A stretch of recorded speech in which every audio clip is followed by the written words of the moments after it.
léegi fii nag congrès américain yi congrès États-Unis américain congrès bi ñoom dañoo ne Trump doo dem guerre ak Iran tant que validé wuñ ko léegi nag xaar leen suba dimanche lundi lan mooy xew parce que waxoon naa leen fii pourquoi États-Unis bëgg attaquer fi kenn Iran kan moo koy tontu ci commentaire yi ma may la 1000 francs waxoon naa leen ko pourquoi États-Unis bëgg a attaquer Iran ci week-end bi te waxoon naa leen attaque bi toujours week-end la ko gars yi bëgg a programmer ci commentaire yi ma xool les techniciens les experts ci commentaire yi s'il vous plaît ku ko trouvé ku commentaire yi waxoon naa leen ko fii sama élèves yi les bourses très bien am na ko à cause des bourses très bien ça Wall Street Center économie bi day yéeg bourse yi très bien mon frère la bourse très bien merci la famille xoolal kii ne koor gi xoolal kii ne koor gi américains yi dañoo Trump dafa lijjanti ay weeru koor la ilaha illallah bourse ba la fermeture des marchés très bien à cause des bourses nga ay koor koor ya ilaha illallah à cause des bourses lii ngeen war a comprendre parce que Wall Street Center après day yéeg bourse bi day yéeg lundi dañuy xëy tak bu nekkee jour ouvrable lépp ay yéeg bourse yi day yéeg lii lay gars yi di daw yow vous avez très bien compris macha allah j'aime bien mes followers man j'aime très bien mes followers parce que ay étudiants ñoo fi nekk ay élèves ñoo fi nekk ay mbàkke ñoo fi nekk surtout Sëñ Tuuba ay surtout Bañes ñoo fi nekk damay pare ay ñaseen ñoo may woo ay mbàkke ñu Moustapha Mbàkke Sëñ Xaadim Mbàkke Jili Suhaybu Mbàkke Mafari ñoom ñëpp dañu may woo téléphone surtout Bañes yi surtout Haj Malik Si ça fait plaisir parce que ay mag ay oustaz yaa cheikh kon lii moo tax gars yi bëgg a attaquer Iran ci week-end léegi nag congrès américain yi validé wu congrès bi war validé wu laa dama lay ko wax pour ngeen xam congrès bi validé wu pour attaque bi am ci li nga xamante ne mooy week-end bi non après dinaa la jox dara ay loolu naxee la nax kese la dama lay bëggoon nax rek ay comme xale ñëwal ma yónni la ci boutique bi may la dara xam nga ne man su ma amee lu ma la wéef lu ma la ko jox yow tamit man dinaa nekk di leen wéef pour la ma leen di wéef yow tamit yow dama leen kii liggéey xaas dañ ko toog muy dox jeex na de ay toog muy dox boobu dafa jeex toog muy dox moo jeex ci réew mi loolu nguuru Macky Sall la amoon de léegi liggéey rek nguuru Jomaay gi liggéey kese ay naan commando baay jox ma trouvé naa wéef ma foofu pare sama numéro ngi nii loolu jeex na de loolu liggéey waaye yow fii laa dama leen di wax léegi fii lan la congrès américain yi wax ji bi merci sama gars yi nag man ak yéen noonu la man ak sama gars yi noonu la des fois ngeen ree des fois ngeen bëgg des fois ngeen clash ma mais garaawul baal naa leen ñii même ñii saaga baal naa leen barke Cheikhu Tidiane barke Baye Niass mënumaa woor ba ngoon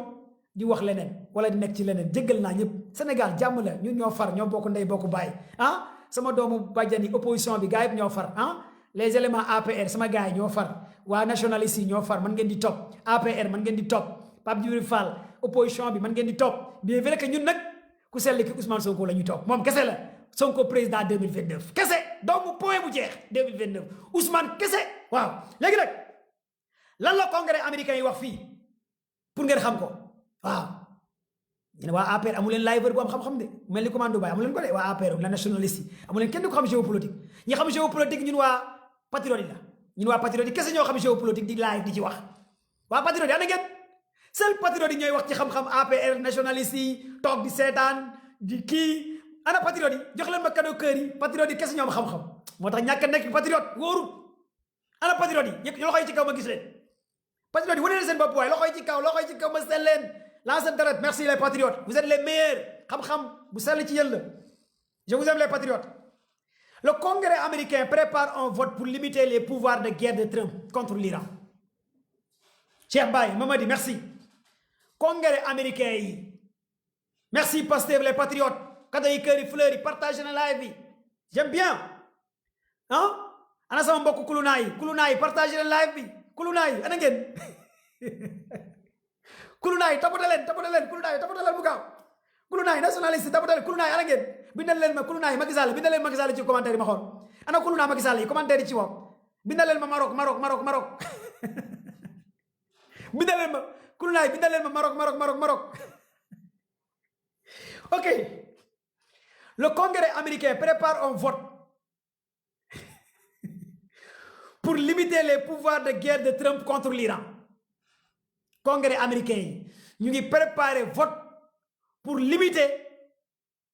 pouvoir de guerre de Trump contre l'Iran tey looloo am ca Amérique jamono jooju may wax ak yéen Cour suprême bu États-Unis dafa bloqué sanction douanière yi nga xamante ne Trump tegoon na ko taxe Cour suprême bi annulé lépp Trump tey dafa mel ni Trump ñaari problème la am ci Amérique tey may wax ak yéen ñaari problème Trump am na ko ci Amérique Cour suprême bi annulé na décision bi Trump jëloon concernant les taxes douanières muy premier élément Cour suprême gàcce ngaalama waa Cour suprême bu États-Unis gàcce ngaalama waa Cour suprême bu États-Unis bokkule nag gaa yàlla de falaa yem nag parce que réew mi moom xamal looy wax waaw gàcce ngaalama waa Cour suprême bu États-Unis ñooñu benn président du leen manipuler waaw Cour suprême bu États-Unis benn président bul du leen manipuler ba mais bokku ak gaa yàlla ma xam en 2021 2019 bokkule nag gaa yooyu de gàcce ngaalama waa Cour suprême bu États-Unis ñoom li faale wuñ président ñoom dañ koy teg ci yoon rek waaw kenn du leen manipuler léegi nag waa Cour suprême bu États-Unis ñoom nee nañ Trump taxe yi nga teg dañ koy teggi lépp la gars yi shut down annulé Trump nee na dina loi bi may na ko mu tegaat ay taxe à 10% da koy def tey Trump loolu la wax mu ne loi bi may na ko gars yi tapoter et partager live dina tegaat ay taxe à 10% Cour suprême bi ne ko Trump du ci dal jamono jooju may wax ak yéen congrès bi le congrès américain prépare un vote pour limiter les pouvoirs de guerre de Trump contre l'Iran. Selon Reuters, les législateurs américains pourraient voter dès la semaine prochaine sur un projet visant à empêcher toute action militaire de Donald Trump contre l'Iran sans l'autorisation du Congrès. Selon la Constitution américaine. Non, Américains, j'aime bien les Américains. J'aime bien les Américains. Déglu leen fii du Congrès bi wax.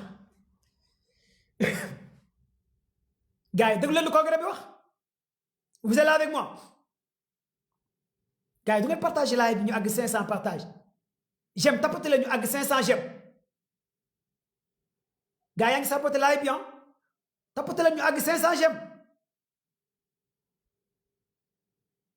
Le Congrès,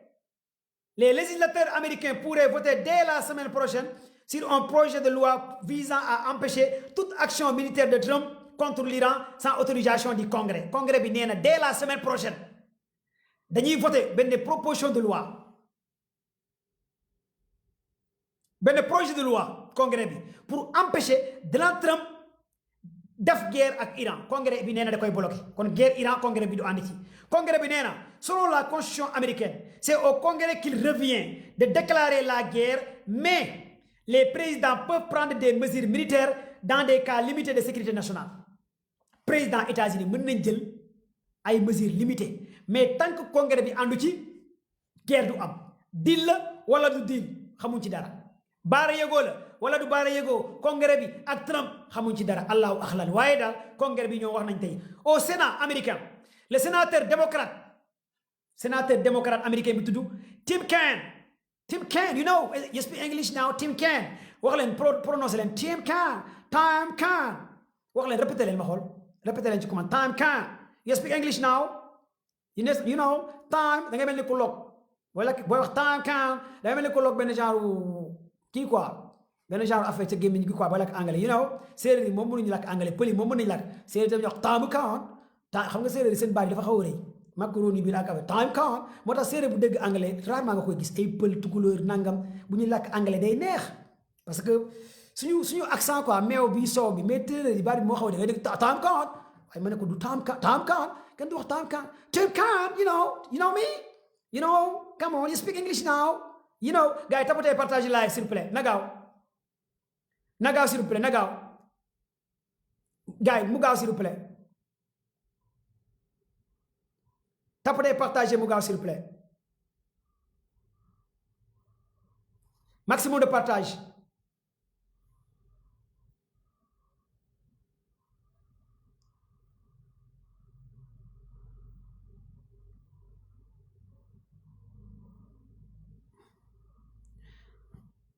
laa leen kër yi ngeen partagé mu gaaw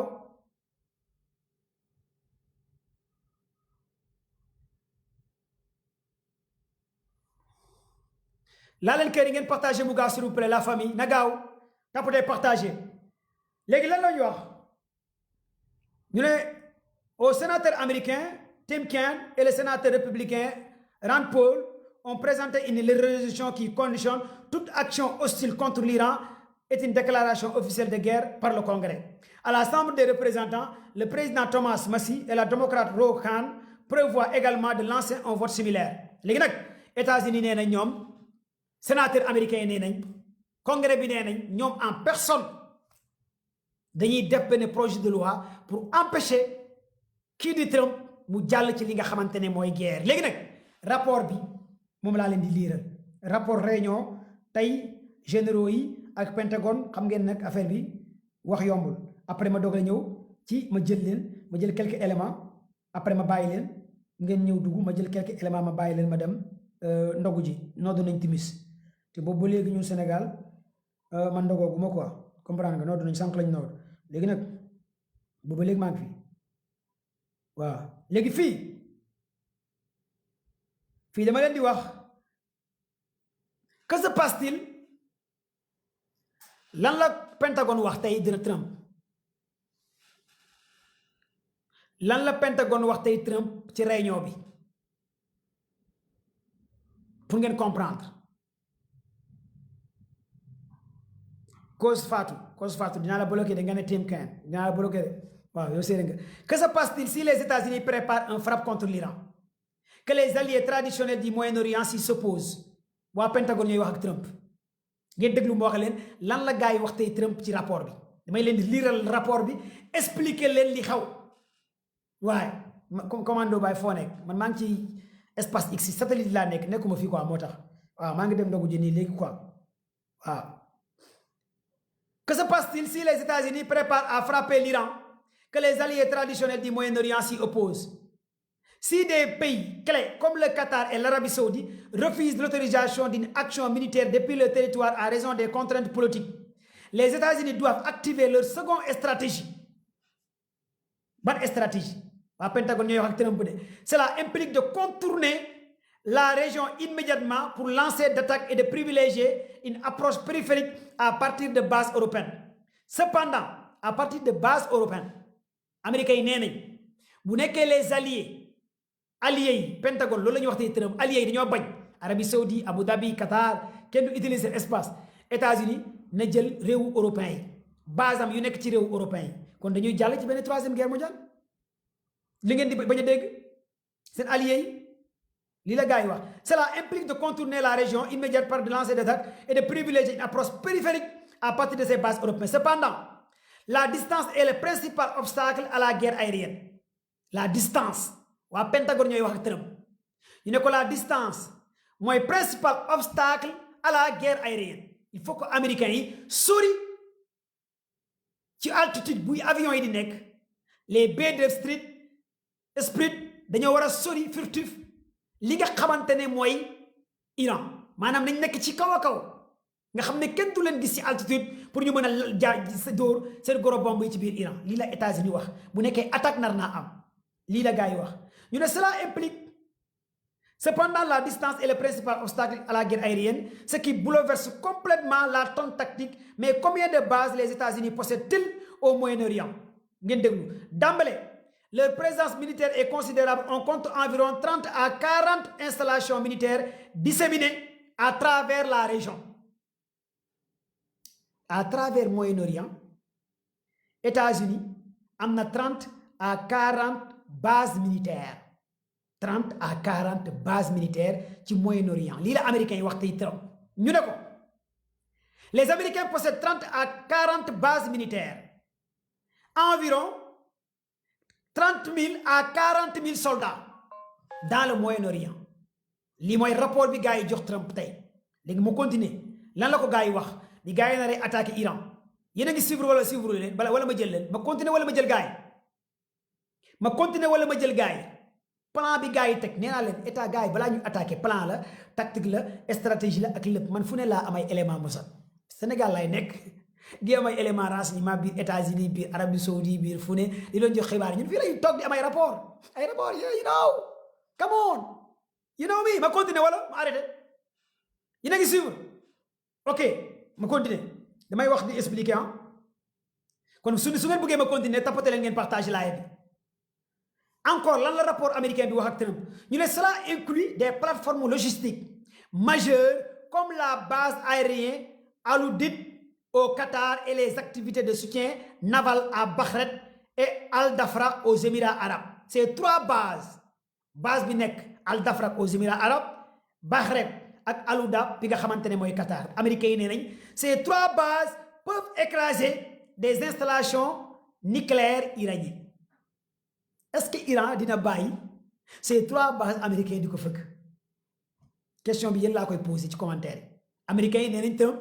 Trump mën na utiliser ces 3 bases ñu continuer encore fii ñu ne si l'accès à ces bases locales leur est refusé américains yi ñooy wax ba léegi ñu ne si l'accès bu nekkee ne Iran dafa tere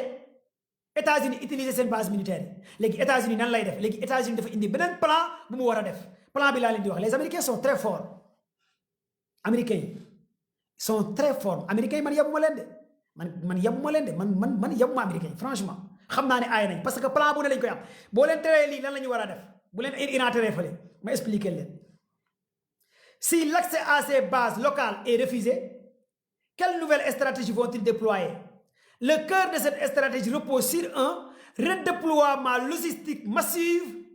s'appuyant fortement sur le déploiement d'une véritable armada de ravitailleurs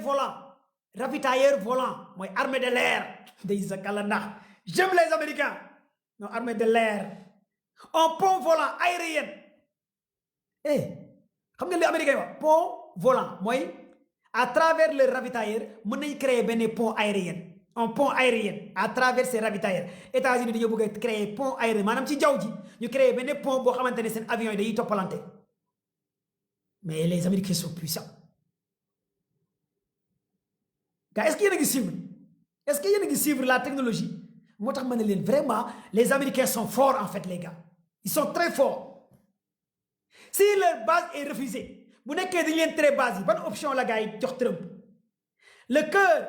si l'accès à ces bases locales est refusé quelle nouvelle stratégie vont déployer le cœur de cette stratégie repose sur un redéploiement logistique massif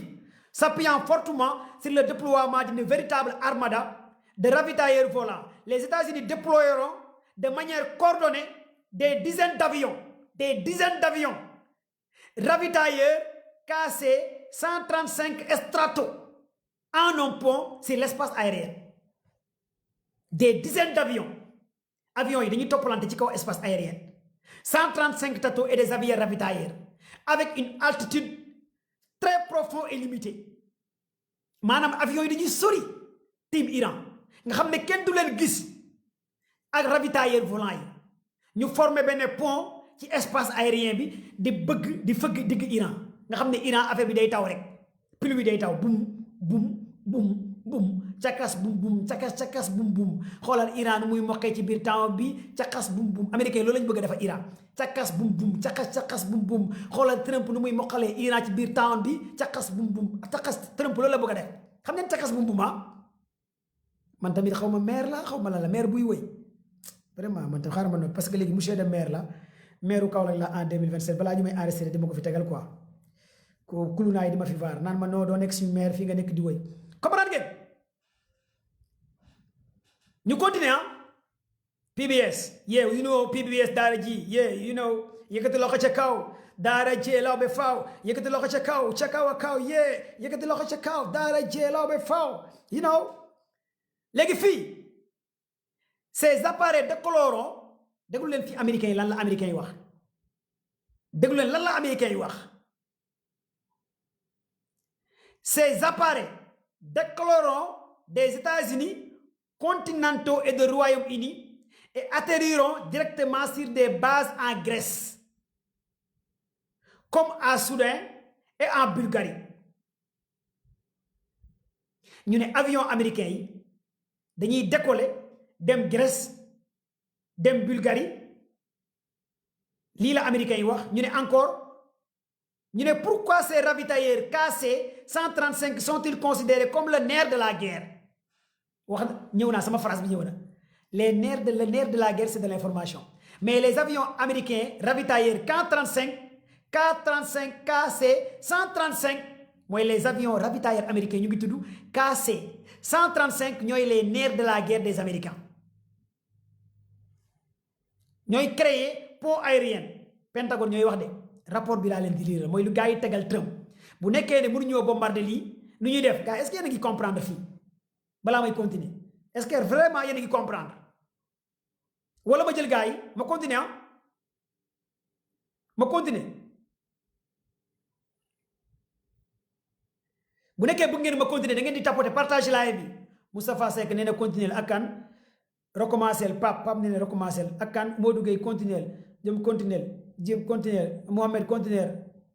you get right yeah, ok ma continuer yeah nice yéen ay nante ngeen léegi fii lan la waa Pentagone wax ak Trump ñu ne ko les avions de chasse comme les F-35 américains fii nag F-35 yi la gars yi jël ban stratégie la gars yi bu ko utiliser avec les F-35 ngeen déglu ma wax leen les avions de chasse américains comme les F-35 ou les F-16 n'ont tout simplement pas la capacité de carburant interne suffisant pour un vol aller-retour de plusieurs milliers de kilomètres. Les ravitailleurs KC-135 jouent alors le rôle de pont flottant. Pont flottant. Madame, les avions américains KC-135 ont créé un pont qui des milliers de kilomètres ci kaw espace aérien bi pont flottant. Les avions F-35 yi F-18 yi ñoy dem ci kaw espace aérien bi ñu leen di ravitailler kérosène ñuy wacc jël bombe yi di feug Iran. Li moy pont flottant bi gaay bëgg créer nga xamné lépp day nek benn pont ci kaw ciel bi li moy plan bi gaay bëgg créer bu ñuy nara waccé li di Iran pour ngeen xam li di États-Unis légui nak ragal na sax buy États-Unis di attaquer Sénégal di naan no boy commando bay quoi boy commando bay bi nek ci di wax suñu secret yi suñu plan bi suñu ñu bëgg dooré ñu bëgg fëggé diko expliquer gaay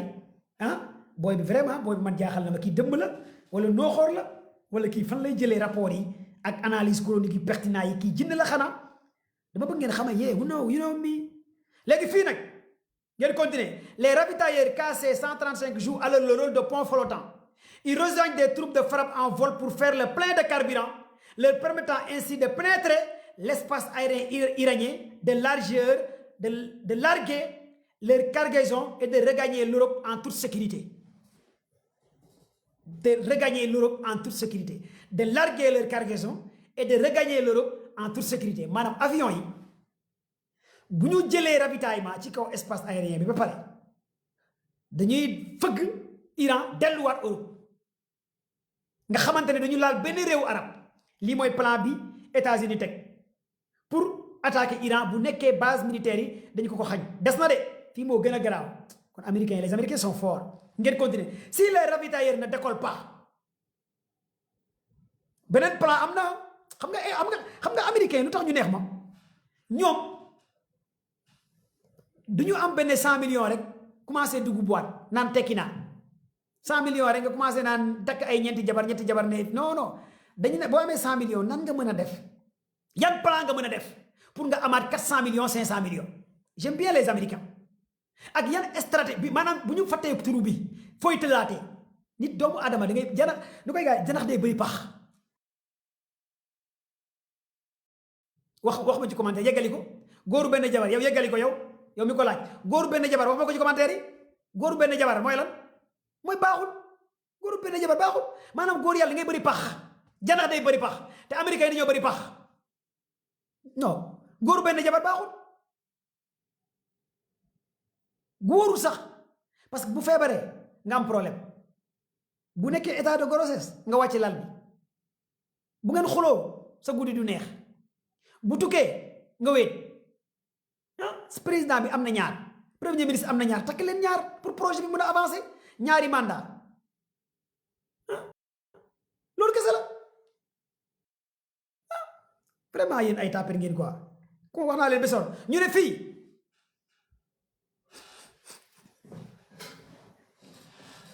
xoolal ma célibataire yi moom ñu ne fii si les ravitailleurs ne décollent pas les avions d'attaque sont cloués au sol lan moo naan rek solution américain yi yéen lay poser question ma ñëw ma wax leen ban solution la américain utiliser fii ñu ne si les ravitailleurs ne décollent pas les K-135 sont cloués au sol par la technologie des Iraniens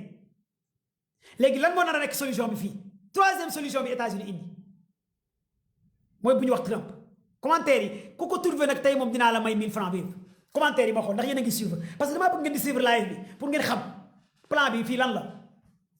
Amdi merci pour les cadeaux merci Amdi mon frère pour les cadeaux xanaa américain yi bateau kii nee na bateau kii nee na mer ak kan non gars yi je vous aime vraiment je vous aime gars yi parce que yéen a ngi suivre sama live bi man j'aime bien parce que da ngeen may topp lii mooy topp nit Israël ak kan kii xanaa américain yi da nga faral ak kan man faraluma kenn man damay chronique di analyser man ku nekk damay wax di nga am sa doole man Sénégal laa faral Sénégal laa am man ku nekk damay wax sa doole sa puissance faraluma kenn kii nee na sous-marin léegi bàyyi leen ma wax leen fii am nañu ko journée léegi bàyyi leen ma wax leen fii ban mooy troisième plan États-Unis bu nekkee si les avions F-35 F-18 merci Amdi sont cloués au sol si les avions K-135 ravitailleurs ne parviennent pas à créer un pont aérien quelle est la solution troisième étape des Américains gars yi na ni satellite ban stratégie la États-Unis bëgg a utiliser pour attaquer Iran c'est la grande question que je vous pose de la famille non live bi neex na parce que live bi ku amul bopp doo ci bokk live bi ku te fekkeewul début bi suivre doo bokk ci live bi parce que live bi niveau la gars yi niveau live de niveau la bu nekkee d'accord ngeen live de niveau la bindal ma ci commentaire bi 20 sur 20 live de niveau la gars yi niveau bi foog nga bokk ci live bi da ngay bokk ci biir comprendre li ñuy wax jee opération militaire très bien gars je vous aime 20 sur 20 merci la famille merci 20 sur 20 écrivez 20 sur 20 monsieur le maire de Kaolack 2027 bindal leen ma ko commando Baye monsieur le maire de Kaolack 2027 léegi fii déglu leen mu wax leen yéen ñëpp bu kenn nooy ma wax leen lan la américain yi def bu kenn ci yéen nooy troisième plan bi américain yi bëgg a def si les avions ngeen déglu ma wax leen phrase bu kenn nooy ci yéen wax leen wii ci commentaire yi ma wax oui bindal leen ma wii bu kenn nooy bind leen wii chef ma continuer bu kenn nooy voilà très bien bu leen nooy waaw nii ngeen def seen bakkani tak def leen seen bakkani waaw nii merci Amdi bu kenn ci yéen nooy léegi fii si les ravitailleurs américains ne décollent pas selon Pentagone service renseignement américain lii la ñuy wax Trump ñu ne ko yàlla bu ñu dagg live yàlla bu ñu dagg sama live sama compte TikTok bi moom dama ragal damay xëy rek ñu ne ma sa compte TikTok bi gars yi kii nañ ko lekk nañ ko loolu rek laay ragal chaque jour su ma yeewoon ma daw xool sama compte bi ndax mu ngi dund wala dundul chaque jour ma xool ndax mu ngi dund mais xam naa sama compte bi moom mu ngi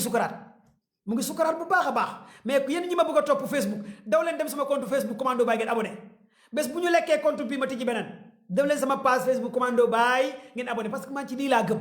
man lii laay def man bu ñu tëjee bii ma tijjiwaat beneen man lii laa xam ma lu dul lii laa mën a live lii laa mën a wax lii laa gëm léegi fii si les avions ravitailleurs ne décollent pas les avions d'attaque sont cloués au sol quel est donc le rôle de US Navy day zakkala ndax fii US Navy mooy wane boppam mooy le porte-avions américain lan la US Navy wax non déglu leen fii lan la américain yi wax Pentagone ñu ne si les avions ravitailleurs ne décollent pas les avions d'attaque F-35 F-18 sont cloués au sol quelle est la solution donc c'est à tour de rôle US Navy dans ce bouleversement stratégique et géographique majeur pour compenser la perte des bases terrestres au Moyen-Orient pour compenser la perte des bases terrestres au Moyen-Orient li nga perte compenser la marine américaine déployée à ces villes flottantes par exemple le groupe ngeen déglu fii ma wax leen li américains yi bëgg a def Iran le groupe non les Américains sont forts le groupe aéronaval Gérard R4 le groupe aéronaval mooy pivoté Gérard R4 actuellement positionné au large de Gibraltar se dirige rapidement vers l'est non attends les eaux d'Oman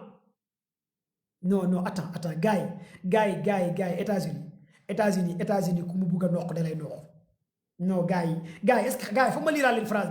bi ñu ne si les avions ravitailleurs ne décollent pas mooy Pentagone ñooy wax ak Trump Alpha Bravo Charlie Mike Delta les avions d'attaque sont cloués au sol quelle est la stratégie des Américains pour écraser, attaquer Iran à une frappe chirurgicale? Ñu ne fii c'est le rôle de US Navy, porte-avions des Américains, qui va changer toutes les stratégies géographiques majeures. Pour cela, pour compenser la perte de ses bases terrestres au Moyen-Orient, la marine américaine qui se déploie à ces villes flottantes, par exemple, le groupe aéronaval Gerald R4 va être actionné en plein dans les eaux dangereuses au Oman, actuellement positionné au large de Gibraltar. Actuellement positionné au large de Gibraltar. Madame Gerald R4 mu ngi Gibraltar boobu lay gars yi di utiliser. Se diriger rapidement vers l'est en atteignant rapidement la Méditerranée orientale. Il créera un redoutable étranglement stratégique. Ces nouveaux porte-avions peuvent lancer au moins 4 avions par minute grâce à un système de lancement électromagnétique.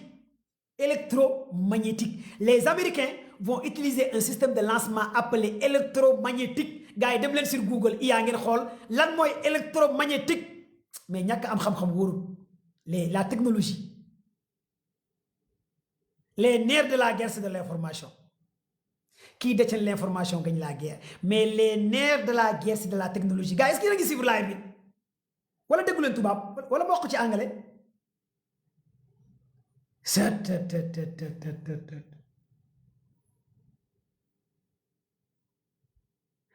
Gars yi nee nañ américains yi nee nañ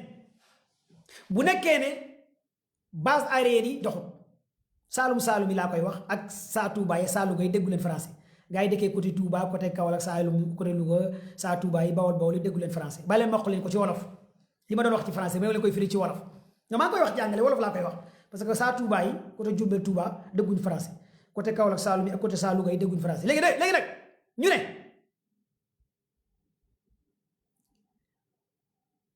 c'est pas vrai non dégg ñu ne non dégg ngeen waa Diourbel dégg ngeen waa Touba dégg ngeen waa Kaolack dégg ngeen waa Saloum dégg ngeen dama leen di tooj rek dégg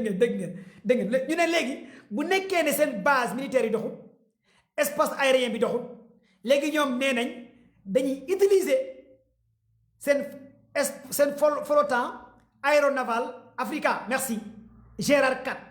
bi nga xamante ne instant yi mu ngi Gibraltar boobu la ñuy utiliser boobu am na des lanceurs électromagnétiques avec des gros bombes et des avions F-35 boobu mënuñ ko utiliser fëgg li nga xamante ne mooy Iran non ñu ne fii en atteignant rapidement la Méditerranée il créerait redoutable ñu ne fii 4 avions par minute grâce à un système de lancement électromagnétique une séquence électro-aimant le long de la voie est alimentée avec une pression temporelle contrôlée par un logiciel numérique Ces aimants créent un champ magnétique mobile physique chimique qui attire et repousse la navette accélérant l'appareil selon une courbe accélération programmée. Une fois que l'avion atteint sa vitesse de décollage, environ 200 km/h, la navette le libère et l'avion décolle. La navette ralentit ensuite grâce à un système électromagnétique. Non, lii dafa xóot lii moom dafa xóot lii mënu leen ko comprendre lii moom foog ma yem fii quoi loolu fii lii dafa xóot xaaral ma continuer la ilaha illallah lii su ma ko lii non lii mënu leen ko comprendre li américain yi bëgg a def loolu américain yi bëgg a def Iran mënu leen ko comprendre parce que lii moom électromagnétique ay brouillard ay nangam ay non lii c'est autre chose xaaral ma continuer ci suuf les commandants stock précieux de tout nouveau intercepteur cinétique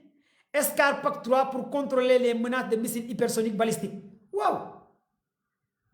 gars yi su ngeen paree ngeen dem yaa ngeen xoolal ma lii ñu ne les américains détiennent des intercepteurs cinétiques Escar PAC 3 bind leen moo boobu su ngeen paree ngeen xool ko bind leen loolu ngeen def ko recherche ngeen xool ñu ne ces intercepteurs cinétiques Escar PAC 3 peuvent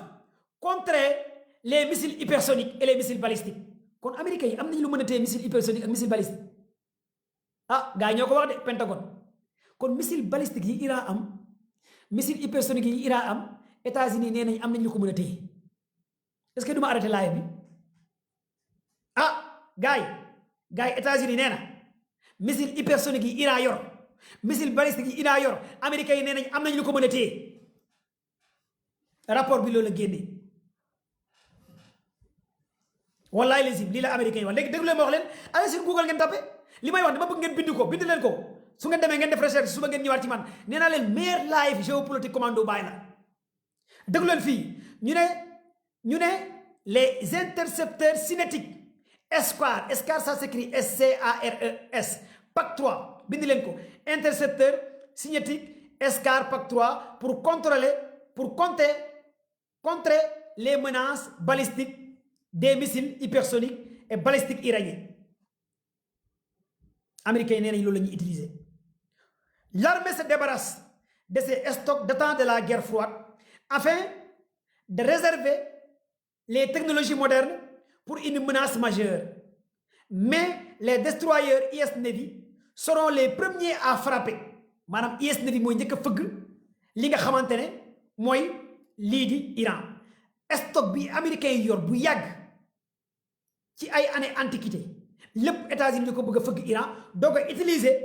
sa dernière technologie maanaam américains yi dañoo bëgg a jël lépp lu ñu yoroon lu yàgg matériel bu bon bomb yu yàgg ay bomb yu nëpp bomb yu périmé ay bomb yoo xamante ne datte na nangam lépp dañu ko bëgg a fëgg ci Iran doog a utiliser nag seen dernière technologie bi nga xamante ne moom la ñu soxla.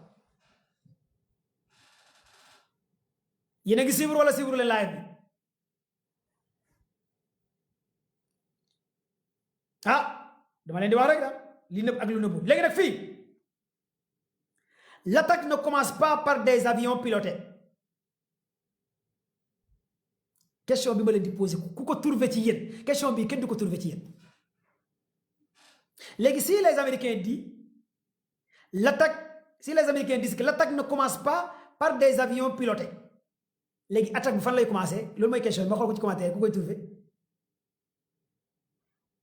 non attends léegi américains yi bu ñu non attends gars yi nee nañ waa Pentagone ñooy wax ak tërëm ñu ne ko l'attaque ne commence pas par des avions pilotés mais par non du drone oh gars yi trouvé wu leen ko l'attaque ne commence pas par des avions mais par non ku ko trouvé ci yéen l'attaque ne commence pas par des avions kenn trouvé ko ci commentaire yi barke Cheikh Tidiane ku ko trouvé ma wax trouvé ma ko barke Baye Niass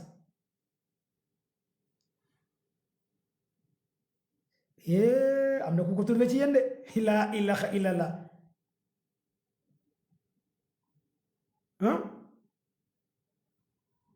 l'attaque ne commence pas par des avions mais par une la ilaha am na ku ko trouvé kan moo bind frappe par une frappe robotisée am na ku ko bind de robotisée par une frappe robotisée am na ku ko trouvé ci yéen am na ku ko trouvé par une frappe robotisée woy sama ndey am na ku ko trouvé léegi ci commentaire par une frappe robotisée kii waaw Justin waaw justice pour nos martyrs moo ko trouvé par une frappe robotisée c'est quoi une frappe robotisée gars yi nee nañ l'attaque ne commence pas par des avions mais par une frappe robotisée d'une pression chirurgicale depuis la mer. L'attaque ne commence pas par des avions pilotés, mais par une frappe robotisée, pilotée depuis la mer. Quelle belle phrase, mais phrase bi dafa neex. Gars, est-ce que yéen a ngi comprendre fi phrase bi mu neexee? L'attaque ne commence pas par des avions pilotés, mais par une frappe robotisée. La ilaha illallah. maanaam frappe yoo xamante ne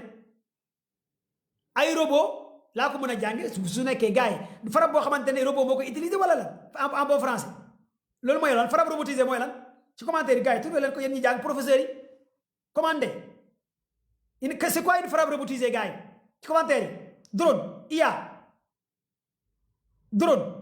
frappe robotisée mooy lan gars yi ci commentaire yi frappe robotisée c'est quoi une frappe robotisée intelligence artificielle mën na nekk robotisé par fréquence robot par drone ku ko mën a expliquer daan na ko expliquer ku ko mën a wax na yëg ci live bi expliquer parce que man frappe robotisé moom franchement xaw ma ko ku ko mën a waxuma nag ma yéegal la fi nga naan non tu sais bon frappe robotisé c'est comme si que tu prends un angle ma ñeñe da ngay wax lu leer lu wow koŋ waaw ku ko mën a wax lu wow koŋ nga ñëw wax lu frappe automatique qui n'est pas commandée. Il peut être un avion sans pilote. Ah, mën na nekk ah. C'est spécialiste yi je vous aime gars yi man dama leen bëgg gars yi dama bëgg sama gars yi may topp parce que ay borom xam-xam kese ñooy topp commando bay. C'est des drones télécommandés depuis la mer. Merci mon frère. Une frappe automatique qui n'est pas commandée. Merci mon frère. Robotiser des drones de commande sans pilote. Merci. Une frappe automatique qui n'est pas commandée. Merci. Gars, atomisation. Non, gars, ñoo feebar. Regardez commentaire. Bateau sans pilote. La ilaha illallah. Les vols sans pilote. Des frappes contrôle à distance. Non, vous êtes les meilleurs gars. Ndekete gars yi top commando bay ñoo gëna soxor commando bay. Frapper commandé à distance. Xoolal kii. Machallah. La ilaha illallah. Frappe ciblée. Non, frappe robotisée, mon. Frappe robotisée, c'est dit, j'ai dit, jamais vu. Avion sans pilote, donc comme drone sans pilote. Non, gars, il faut me demander ma gêler. Parce que lui, c'est très important. Je vais continuer ma gêler. Attends, je vais continuer de gêler. Parce que lui, il faut me gêler quoi. Il faut me gêler quoi. Là, il faut commencer à naître. La ilaha illallah. L'attaque ne commence pas par des avions pilotés, mais par une frappe robotisée d'une précision chirurgicale depuis la mer.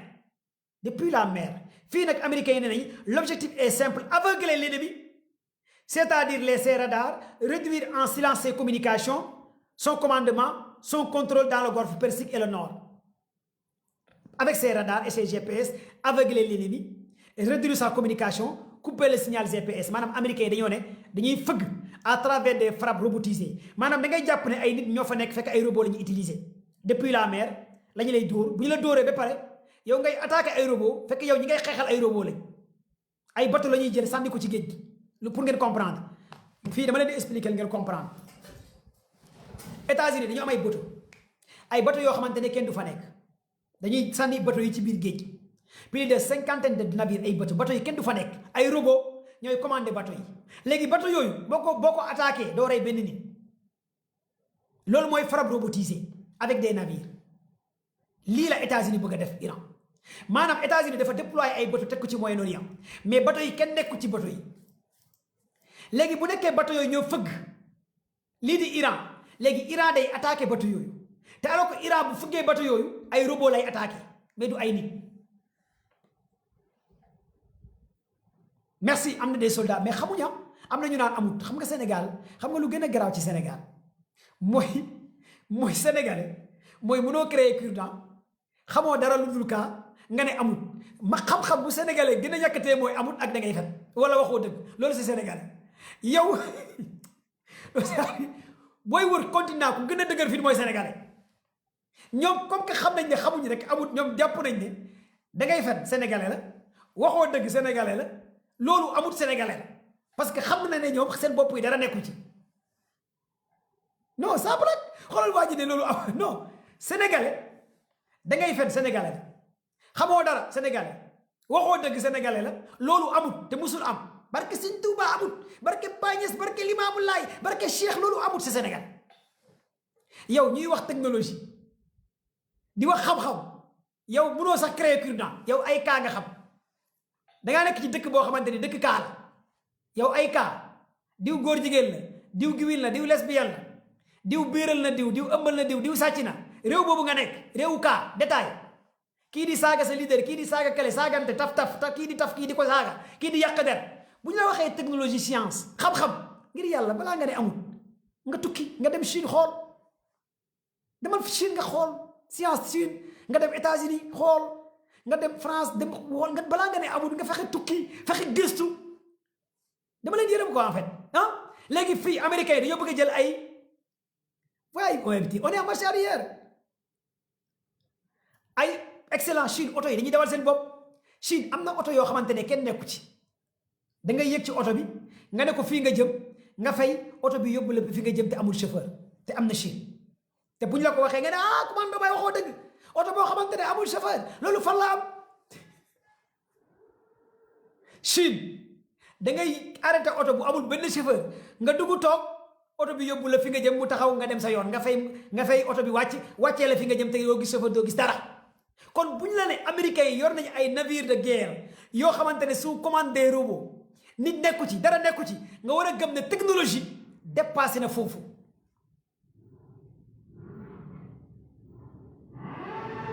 et c'est hyper important la famille on parle de la connaissance gars yi def leen demander ma jël leen parce que li ma leen doon la wax bëri na lool ci renseignement yi xam naa après suba ñu yeggali ko xaaral ma jël quelques éléments rek intelligence artificielle lu ne am na